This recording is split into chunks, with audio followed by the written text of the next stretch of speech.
जिंदगी के महंगे सबक हमेशा सस्ते लोग ही देते हैं। औरत सफ़ेद चादर की तरह होती है जिस पर पानी का दाग भी लग जाता है।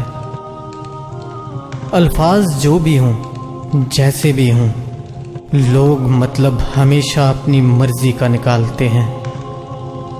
जब दर्द हद से बढ़ जाता है तो इंसान रोता नहीं, खामोश हो जाता है।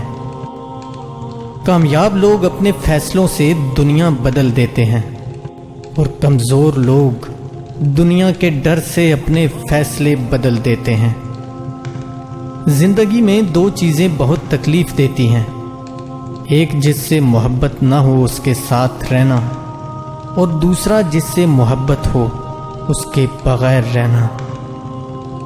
जब कोई तुम्हारे दिल के दरवाजे पर दस्तक दे तो फौरन मत खोलना।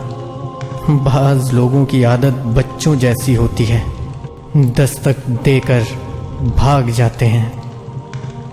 ताकत की ज़रूरत तब होती है जब कुछ बुरा करना हो, वरना दुनिया में सब कुछ पाने के लिए प्यार ही काफ़ी है।